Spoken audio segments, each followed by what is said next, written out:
So, Dannion, how many times have you died? Well, I've been clinically dead 3 times, but I've had 4 experiences, what you would call near-death experiences.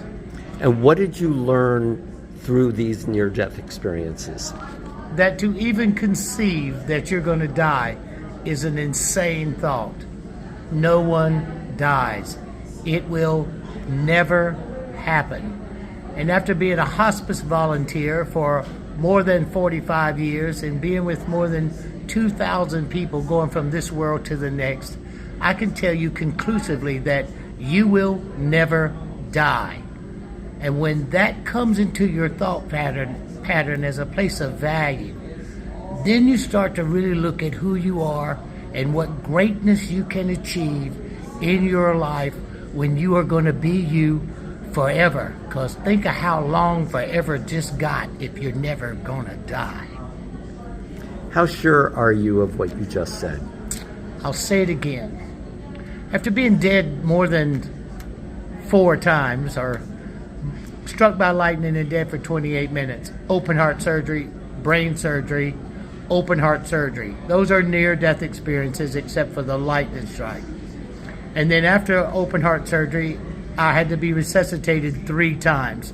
That's dead. No pulse, no respiration, no EKG. And after dying with thousands of people and studying death for now more than 45 years, unequivocally, without question, you will never die. And why? You are a great, powerful, and mighty spiritual being with dignity, direction, and purpose. So the only thing that can ever possibly go wrong in your life is you let something affect your dignity, which skews your direction and your purpose, and that's where every one of you are who thinks you're going to die. So get over it. So what happens? You're struck by lightning, you die. You have cancer, you die. Whatever happens, you die. Tell us what happens immediately after that moment. Okay? Once again, nobody dies. What happens is your spiritual ethereal self releases from the meat sack. The body. The body. And then you enter a level of consciousness like peeling an onion, taking away those layers and layers and letting go.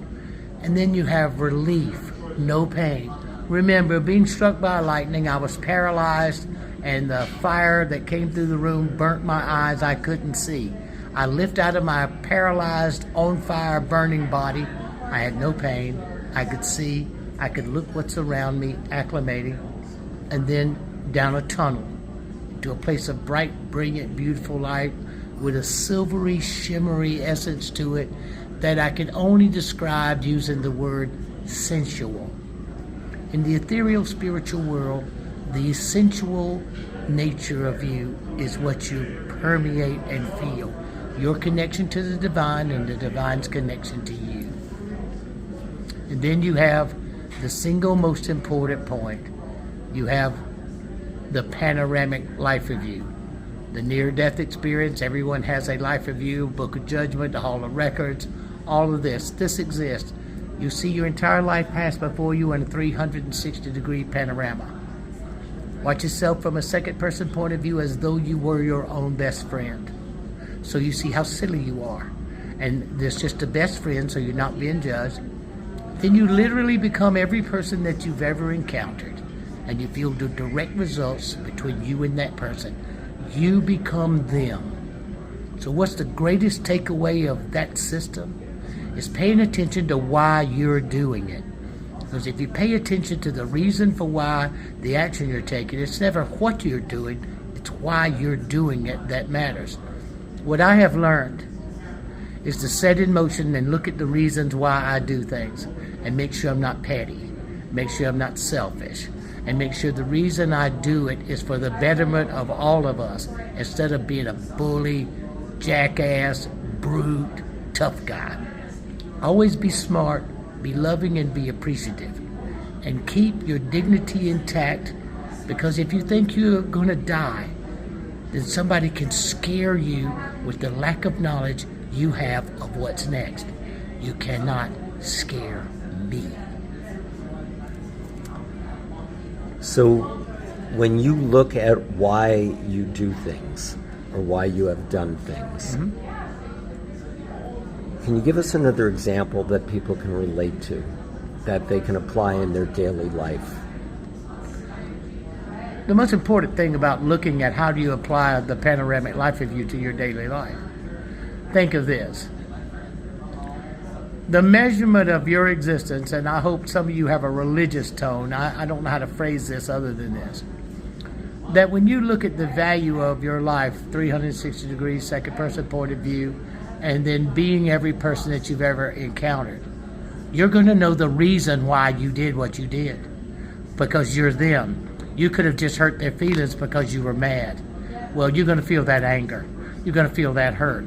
Or you could have said something to them that made them angry and mad, but it was you trying to help them and to care about them and to appreciate them. Well, when you feel them, you're going to feel that place of where you came from and how they felt.